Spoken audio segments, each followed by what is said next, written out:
Hello નમસ્કાર સરળ F વતી હું રામભાઈ તમારું સ્વાગત કરું છું. લઈએ કપાસ કોમોડિટી અને કપાસ બજારના ડેઈલી અપડેટ મેળવવા માટે છે ભાગને અવશ્ય લાઈક કરો અને બીજા ખેડૂતોને શેર કરો. નવા ખેડૂત મિત્રો હો તો ચેનલને સબસ્ક્રાઇબ અવશ્ય કરો, જેથી તમને વધારે નવી અપડેટ મળતી રહે અને તમે રહી શકો તમારા ભાગને લઈને એક્ટિવ. હંમેશા અને એક્ટિવ રહેશો તો ફાયદામાં રહેશો એવા સૂત્ર સાથે ભાગની કરીએ શરૂઆત. કપાસની અંદર આજનો આ પ્રથમ ભાગ છે બનાવવામાં આવ્યો છે અને દેશની અંદર અલગ અલગ રાજ્યોમાં વેચવાલી કેવી જોવા મળે છે અને વિદેશ વેચાણની બંધ સપાટીમાં આપણે શું જોવા મળે છે આપણે ચર્ચા કરીએ આ ભાગની અંદર. કાલે લાસ્ટ ભાગની અંદર છે આપણે ચર્ચા કરી હતી કે વેચવાલીનું પ્રમાણ થોડું ગુજરાત રાજ્ય બંને અંદર વધેલું છે, પણ 1 લાખ મણ કરતા નીચે છે અને એના લીધે છે આપણને હાજર બજારમાં રૂના ભાવની અંદર 100 રૂપિયાનો મામૂલી ઘટાડો જોવા મળતો હતો ઘાસડીની અંદર. અને ઘાસડી ગુજરાત શંકર ઘાસડીમાં આપણને જે ભાવ છે 60,000 થી 60,400 500 ના જોવા મળતા હતા અને એન્જલ બ્રોકિંગ દ્વારા છે 60,400 ના ભાવની ઓફર પણ જીનિંગ મિલોને થતી હતી. છતાં પણ જીનિંગ મિલો છે વેચવા તૈયાર નથી અથવા તો વેચવામાં છે થોડો માલ, એટલે કે જે થોડી 200 થી 500 ઘાસડી છે વેચાણ કરી રહી છે. બાકીના મોટા સ્ટોક વાળી જીનિંગ મિલો છે એમનો સ્ટોક છે એના પડ્યા છે અને એ પ્રમાણે આપણે સમજીએ તો ખેડૂતો પાસેથી સ્ટોક છે. એક સાથે સ્ટોક વેચવા વાળા ખેડૂતો ઘણા બધા છે, એટલે કે 70% એવા ખેડૂતો જે છે કે જે એક સાથે પોતાની આખી સિઝનનો કપાસનું વેચાણ કરતા હોય છે. પણ અમે વારંવાર છે તેજીની અંદર ભાગમાં કહ્યું હતું કે તમે 25% 50% માલ તમારો અલગ અલગ ટુકડામાં વેચો અને ઘણા બધા ખેડૂત મિત્રોની એવી પણ કોમેન્ટ આવતી હોય કે ટુકડામાં છે ખરીદી નથી થતી અથવા તો ખરીદવા નથી આવતા. તો આ જ્યારે તેજી વધારે પડતી જોવા મળતી હોય ત્યારે તમે એટલા ટુકડા છે તમારા કપાસના કરી અને તમારી પાસે વેપારીઓ ખરીદવા તૈયાર હતા અને એના માટે છે અમે ભાગની અંદર જ્યારે તેજી ચાલતી હતી ત્યારે જ કહ્યું હતું કે તમારો ટુકડો છે ગમે એવો તમે કરશો, 25% નો 50% નો ગમે એવડો ટુકડો હશે તમારો ખરીદી લેશે. ગમે એટલો કપાસનો તમારી પાસે જથ્થો હશે એમાંથી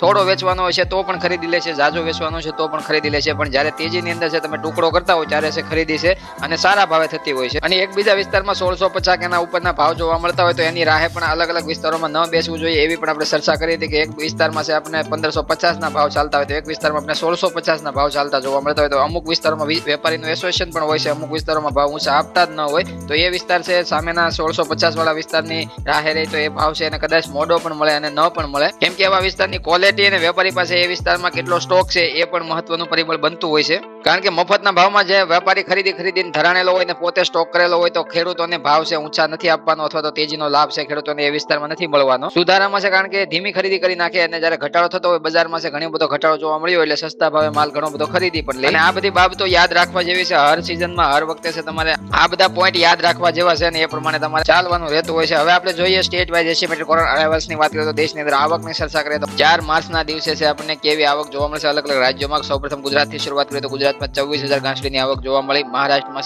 28,000 ઘાસડીની આવક જોવા મળે છે, મધ્યપ્રદેશમાં 6,900 ઘાસડીની આવક જોવા મળે છે, કર્ણાટકમાં 7,000 ઘાસડીની આવક જોવા મળે છે, તેલંગાણામાં 3,000 ઘાસડીની આવક જોવા મળે છે, આંધ્રપ્રદેશમાં 1,500 ઘાસડીની આવક જોવા મળે છે, તામિલનાડુમાં 500 ઘાસડીની આવક જોવા મળી, માત્ર ઓડિશાની અંદર 500 ઘાસડીની આવક જોવા મળી.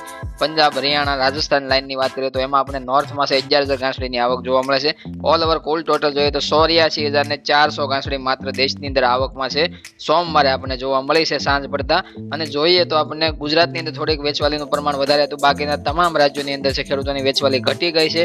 હવે ખેડૂતો છે અત્યારે મક્કમ બન્યા અથવા તો ખેડૂતો પાસેથી માલ છે ઘણો બધો ઘટી ચૂક્યો છે અથવા તો આપણે જોઈએ તો 70% કપાસનું કાચા કપાસનું વેચાણ થઈ ચૂક્યું છે, 30% ખેડૂતો પાસે માલ બચ્યો છે. તો એવા ખેડૂતો જે કપાસને કંટ્રોલ કરી શકે અથવા તો કપાસને છે લાંબો ટાઈમ સુધી છે રાખી પણ શકે પોતાના સ્ટોકમાં, એવા પણ મોટા ખેડૂતો બચ્યા હોય તો આમાં છે ભાવ છે મજબૂત રહેવાની સ્થિતિ વધારે પડતી બનતી હોય છે. 70% ભાવની અંદર તેજી લાવવા માટે છે ખેડૂતો મહેનત કરી રહ્યા છે અને અત્યારે હાલ છે આપણી ધારણા જે હતી એ પ્રમાણે ચાલ ઉપર જે ચાલી રહ્યા છે. કારણ કે ખેડૂતોની મજબૂત પકડ અલગ અલગ રાજ્યોમાં જોવા મળી, એના લીધે અલગ અલગ રાજ્યોમાં રૂની ઘાસડીની અંદર ઘટાડો જ નથી જોવા મળ્યો અને એ પ્રમાણે છે બજાર છે આપણે મજબૂત જોવા મળ્યું છે. વેચવાલીની મક્કમતા અને ખેડૂતોની જે પકડ છે આપણે આગળ પણ સમજાવ્યું, જ્યારે પકડ જોવા મળશે ત્યારે છે પાછળ પણ એની તેજી અવશ્ય લાભ એનો તમને મળશે ને એ પ્રમાણે અત્યારે લાભ છે તમને મળી રહ્યો છે અને આગામી પણ છે સુધારો તમને જોવા મળશે. અત્યાર સુધીમાં દેશની અંદર 2,17,67,400 ઘાસડી છે બાંધવામાં આવે છે. ગુજરાતની ચર્ચા કરીએ તો 58,12,000 ઘાસડી છે અત્યાર સુધીમાં બંધાઈ ચૂકી છે. હવે જોઈએ આપણે આઈસી કોટન ફ્યુચર્સ બંધ સપાટી છે આપણે રાત્રે કેવી જોવા મળશે. મે કોન્ટ્રાક્ટની અંદર જોઈએ તો ઓપનિંગ સપાટી છે આપણે 93.95 સેન્ટની જોવા મળી, ફરીથી ઊંચા મથાળાની રાતભર 97.72 સેન્ટની મથાળાની સપાટી મસ્ત બતાવવામાં આવી હતી અને વાયદો છે ફરીથી ઇન્ટરડે ટ્રેડિંગ રેન્જમાં છે તળિયાની 92.89 સેન્ટની સપાટી બતાવવામાં સક્ષમ રહ્યો અને સેટલ થયો વાયદો આપણને રાત્રે 2:19 મિનિટે 94.58 સેન્ટના લેવલે વાયદાની અંદર 0.99% એટલે કે 1% ની મંદી જોવા મળી.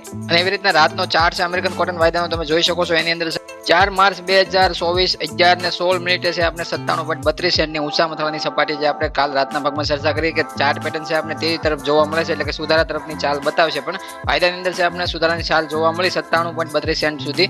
ફરીથી વાયદાની અંદર છે આપણે એક સાથે ઘટાડો જોવા મળ્યો અને 94.58 સેન્ટે ફરીથી વાયદો છે બંધ થતો આપણે જોવા મળ્યો. અને આગળના ભાગોમાં પણ આપણે સમજાવ્યું છે કે વાયદાની અંદર સાપ્તાહિક આંકડા અથવા તો જે રિપોર્ટ છે સારા નેગેટિવ માંથી પોઝિટિવ નહીં બને જ્યાં સુધી વાયદાની અંદર સ્થિતિ છે આવી તમને જોવા મળશે. અમુક વાર સુધારો તો અમુક વાર ઘટાડો. અને આપણે કાલના ભાગમાં પણ ચર્ચા કરી કે વિદેશ વાયદાની અંદર રિકવરી આવશે એટલે ઘરેલુ કોટન MCX ની અંદર છે આપણે તેજી આવતી જોવા મળશે. એ પ્રમાણે છે વારંવાર આપણે તેજી એમાં જોવા મળી છે. અને વાયદો છે 61,920 રૂપિયા બંધ થયો હતો. વાયદાની આજની છે સપાટી છે આપણે માર્ચ વાયદાની અંદર છે આપણા ઘરેલુ વાયદાની અંદર છે આપણે અત્યારે હાલની ધારણા છે 65,080 રૂપિયાની મૂકવામાં આવતી હતી. 160 રૂપિયાના સુધારા સાથે 0.26% તેજી સાથે વાયદાની ધારણા મૂકવામાં આવતી હતી 65,080 રૂપિયાની. અને વાયદો આગલા દિવસે 61,920 રૂપિયાની ઊંચી સપાટીએ બંધતા જોવા મળ્યો. એટલે બંને વાયદાની અંદર છે આપણે રિકવરી અને તેજી આવતી છે. વિદેશ વાયદાની અંદર રિકવરી જોવા મળે જ્યારે આપણા ઘરેલુ વાયદામાં છે આપણે તેજી જોવા મળે છે. હવે મળશું ભાગ 2 ની અંદર. હું રામભાઈ તમારી પાસે આ ભાગમાં રજા લઉં છું. મળીએ ભાગ 2 ની અંદર. જ્યાં સુધી તમામ ખેડૂત મિત્રોને ચિંતા નથી કરવાની. જય જવાન, જય કિસાન, જય ભારત, જય ઠાકર.